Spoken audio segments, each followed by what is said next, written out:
Well, this is one of my favorite weeks, one of my favorite devotions of all of them. And I think it'll sink into your life as you hear this music in the background, familiar hymn of the faith.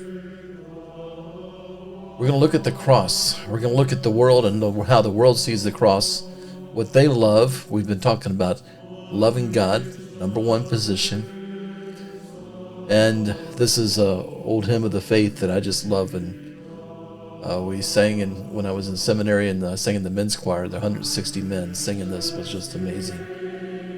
And hearing the men and women in this choir singing this ancient hymn of the faith. And I want to think about this tonight.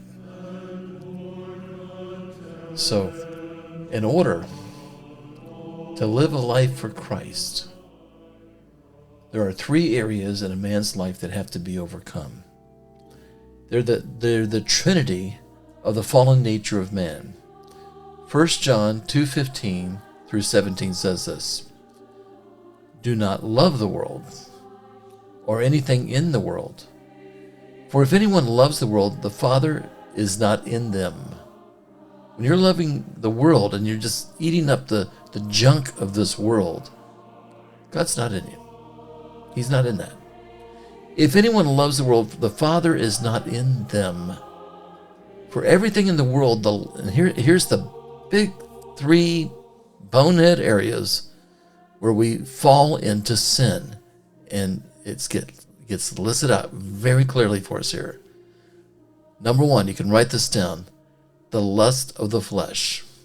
That's my carnal nature, the thing we battle, the flesh. The desire for sex, the desire for the car, the desire for a nicer house, the desire for just whatever I want for my flesh, I will take it. And then the lust of the eyes, whatever I see, someone else's wife, some hot chick on the beach, some hot boat I don't have. And the pride of life, no one's going to tell me. I know better than everybody. I can't be told what to do. I cannot be overcome. I am the master of my ship. So those three things, the lust of the flesh, the lust of the eyes, and the pride of life, comes not from the Father, but from the world. These things are of the world. The world and its desires are going to pass away. But whoever does the will of God will live forever. When we do the will of God, we will have eternal life. Fallen nature, number one, is the lust of the flesh. The lust of this flesh. Number two is the lust of the eyes, and number three is the pride of life. The Apostle John gives us a clue as to the source of this evil. The love of the fallen world. Every day I have to ask myself, shall I gratify the desires of my flesh, the fantasies of my eyes and thoughts? Will I shake my fist in the face of God and claim my personal rule over my life, as in the poem Invictus? A few years ago, a movie came out with Matt Damon, and it was about Nelson Mandela and the rugby team of South Africa, right as Mandela had just become the president. And they used this poem called Invictus as the center of this show, the thing that edged him over the edge. Paul says this: "For if you live according to the flesh, you will die. You will die. But if by the Spirit you put to death the misdeeds of the body, you will live." That's Romans 8:13. If you want to write that down, I'll read it again for you. If you live according to the flesh, you will die. But if by the Spirit you put to death the misdeeds of the body, you will live. That's very proactive. These things got to die in your life. You got to chew on that. You got to read and chew. Romans 8:13. Read it and chew it up. Now here's two poems. It's freaky. I took these two, one poem and this great hymn of the faith, and I put them side by side. And I want you to compare the two poems. One is entitled Invictus by Ernest Henley, and the other is entitled When I Survey the Wondrous Cross by Isaac Watts. Each verse, which match up perfectly, are diametrically opposite. This is the crazy part. They are diametrically saying the opposite things, and they're bragging about these things as if they're good. So I'm going to put this music underneath this so we can hear it. Invictus, verse 1. Out of the night that covers me, black as the pit from pole to pole, I thank whatever gods may be for my unconquerable soul. Watts says this.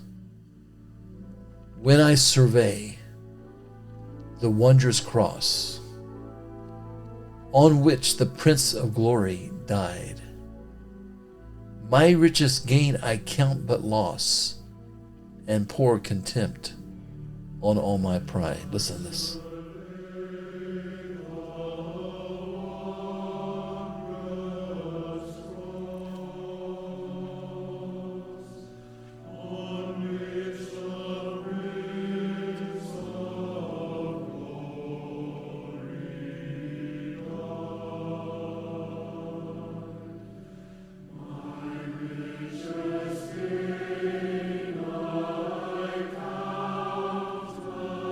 How are they doing that? It has to die.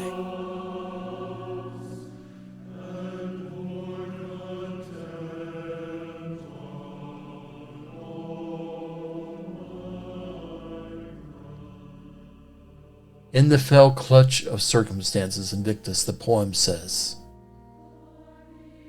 have I not winced nor cried aloud? Under the bludgeoning of chance, my head is bloodied but unbowed. I will not surrender.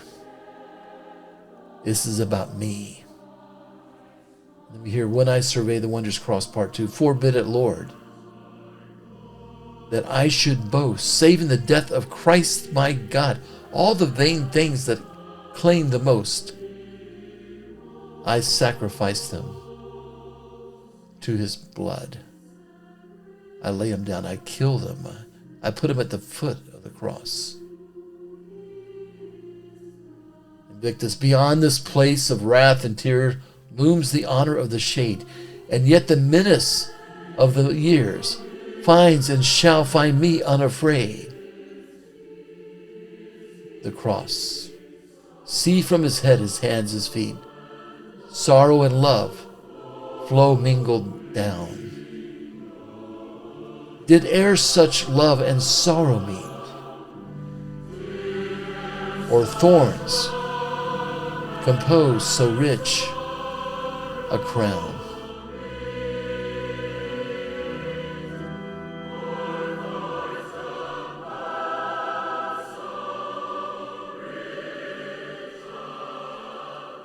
Invictus says, it matters not how straight the gate, how chained the punishments of the scroll.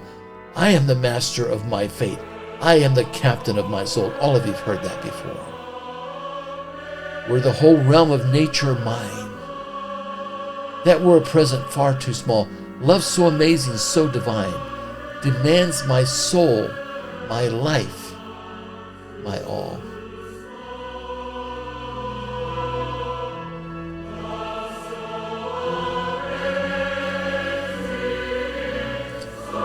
So divine.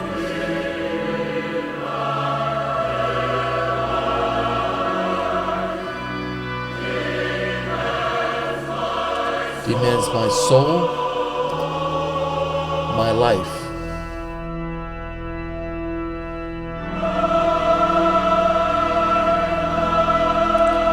my all.